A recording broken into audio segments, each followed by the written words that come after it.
Fala galera, Saura da Bahia, então vamos dando continuidade aqui no nosso estudo acerca dos direitos políticos. Como vocês percebem, hoje eu estou um pouco menos barbudo, um pouco menos... Eu não gosto, na verdade, de tirar muita barba porque aparenta um pouco mais a minha beleza, né? Na verdade, eu deixo barba para ficar menos feio, né? Então, assim, mas minha esposa exigiu, então manda quem pode, obedece quem tem juízo, já dizia o dito popular. Mas vamos lá, sem maiores delongas, essa parte aqui ainda é uma parte muito tranquila acerca dos direitos políticos, que são as formas de consulta popular. Relembrando, quando você pega o artigo 14, que nós já fizemos ali um prolegômeno, falei bonito demais. Prolegômeno significa introdução, né? Quando nós fizemos ali uma introdução, nós falamos que a soberania popular será exercida pelo sufrágio universal e pelo voto direto e secreto com valor igual para todos, e nos termos da lei mediante plebiscito, referendo e iniciativa popular.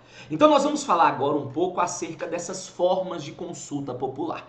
Então vem aqui comigo, por favor. Então nós vamos falar aqui sobre as formas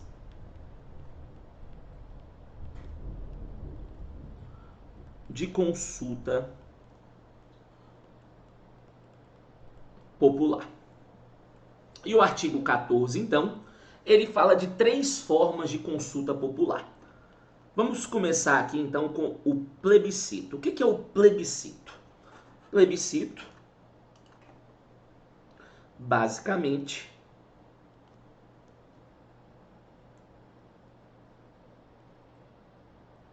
é uma consulta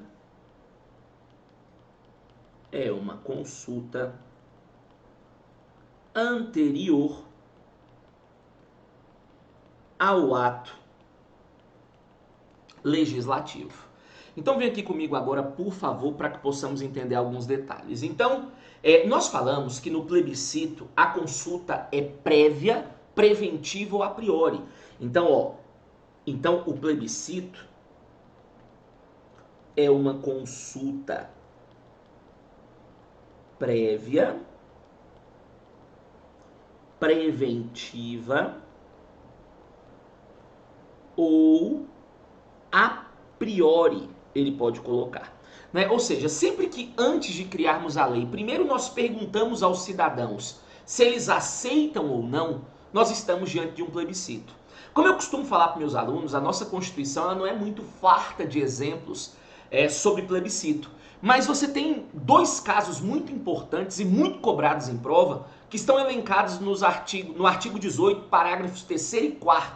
Quando ele fala ali, respectivamente, sobre desmembrar Estado e desmembrar município. Por exemplo, o artigo 18, parágrafo 3º, fala que os estados podem incorporar-se, subdividir-se e desmembrar-se. Agora, para que você possa, por exemplo, desmembrar um estado, você tem que fazer uma consulta com a população diretamente interessada. O último caso que nós vimos foi o caso do Pará, onde eles tentaram desmembrar o estado do Pará em estado do Tapajós e Carajás. Então veja, eu tenho aqui um estado e aí então, para que eu possa desmembrá-lo, eu faço um plebiscito com a população interessada. Se os cidadãos daquela localidade falam, não, nós não aceitamos, acabou. Uma vez o plebiscito sendo negativo, já era. Vincula a atuação total do Congresso Nacional. Beleza? Não quer? Beleza, todo poder emanando do povo. Agora vamos imaginar que os cidadãos falam assim, olha, quer saber? Nós aceitamos, vai ser algo interessante, vai ser algo oportuno, vai ser algo bom. Então, uma vez os cidadãos aceitando isso, a Constituição fala então que tem que ser criada uma lei complementar para que esse desmembramento então seja consumado. Então, primeiro eu perguntei para depois criar a lei. Então, como a consulta é anterior ao ato legislativo, trata-se de um plebiscito. Só que você me pergunta assim, professor, uma vez os cidadãos aceitando, falando que querem o desmembramento, o Congresso é obrigado a criar a lei complementar? Não. Uma vez os cidadãos aceitando, o Congresso tem um juízo de admissibilidade. Ou seja, a criação da lei é discricionária, eu crio se eu quiser. Eles têm, vamos dizer assim, a permissão. Agora, isso não vincula a atuação do Congresso. Beleza? Então, plebiscito é uma consulta anterior. Diferentemente ao referendo. Então, vem aqui comigo. Então, nós falamos do plebiscito. Nós vamos falar agora do referendo. E aí o referendo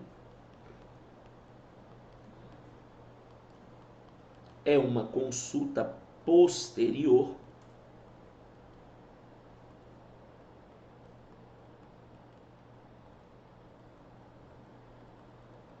ao ato legislativo. É uma consulta posterior. Ele pode usar essas expressões: repressiva ou a posteriori. Beleza? Então, entendam aqui comigo, pessoal. Se primeiro eu crio a lei para depois perguntar se os cidadãos aceitam ou não, eu estou diante de um referendo. O último caso que nós vimos no Brasil foi em 2005 com a lei do desarmamento. A lei já estava pronta, já tinha sido finalizada pelo Congresso, e após essa situação foi que os cidadãos eles foram questionados. Então, nós acabamos não aceitando. Então, tudo bem. Né?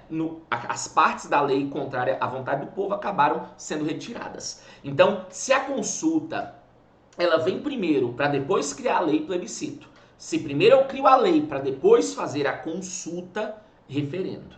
Mas coloca uma observaçãozinha aqui, por favor. Coloquem aqui, ó. Compete ao Congresso Nacional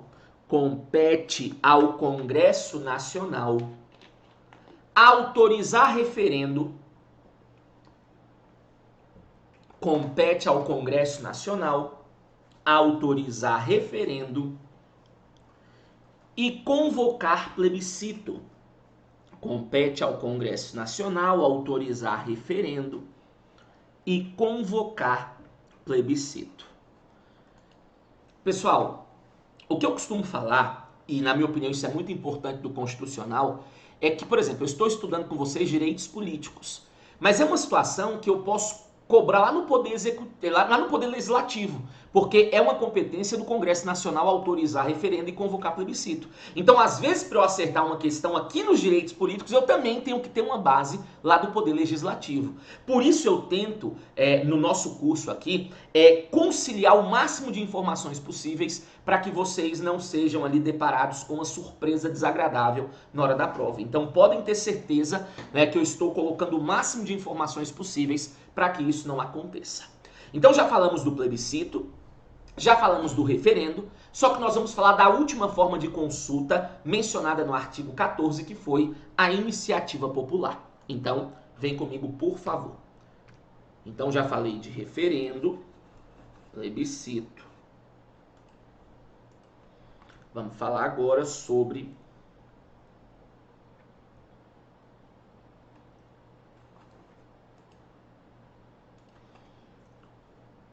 iniciativa popular. Iniciativa popular é a capacidade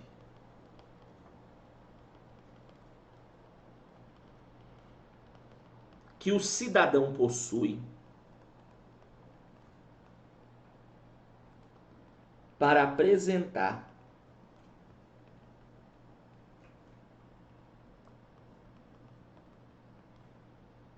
projetos de lei perante a Câmara dos Deputados. É a capacidade que o cidadão possui para apresentar projetos de lei perante a Câmara dos Deputados. Mas vamos entender alguns detalhes aqui. A iniciativa popular no âmbito federal, ela está prevista no artigo 61, parágrafo 2º, beleza? E lá ela fala que para que nós cidadãos possamos apresentar um projeto de lei, nós vamos precisar colher pelo menos 1% da assinatura do eleitorado nacional. Isso equivale hoje a aproximadamente 1.400.000 assinaturas. Só que essas tantas assinaturas devem ser colhidas em pelo menos 5 estados, e para que haja uma certa proporcionalidade, em cada estado tem que ter pelo menos 0,3% de assinatura. Só que vejam quanto essa situação é complexa.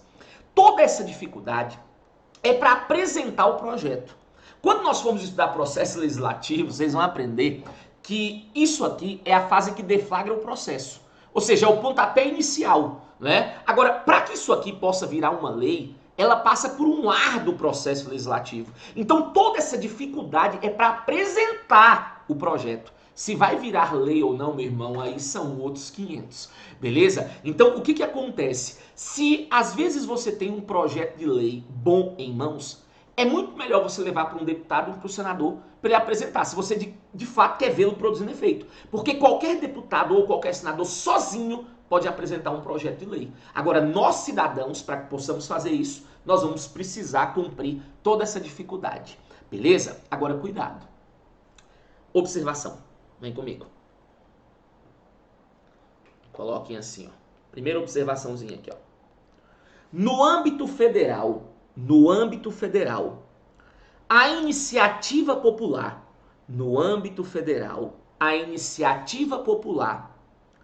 só deflagra projeto de lei.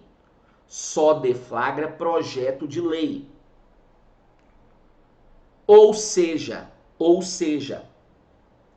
não existe projeto de emenda constitucional,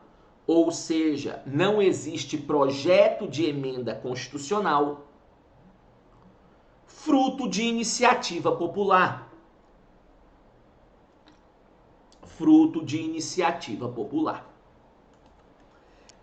Então, pessoal, o âmbito federal, que é o que nós estamos estudando, esse âmbito da Constituição, a iniciativa popular só consegue iniciar projeto de lei ordinária, lei complementar, ponto. Beleza? Não existe PEC, projeto ou proposta de emenda iniciado por iniciativa popular, deflagrado por iniciativa popular, beleza? Então, muito cuidado com isso. Estou te falando isso porque em alguns locais, por exemplo no DF, nós temos como deflagrar o PELO, que é o projeto de emenda à lei orgânica, por iniciativa do povo. Mas eu não estou dando aula aqui de lei orgânica, e sim de Constituição Federal. E na Constituição Federal não existe isso. Só que tem um detalhezinho aqui.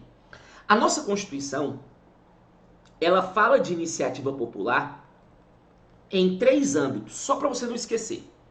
Ela fala de iniciativa popular no âmbito federal, e aí no âmbito federal ela exige pelo menos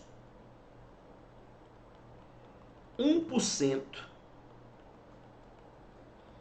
da assinatura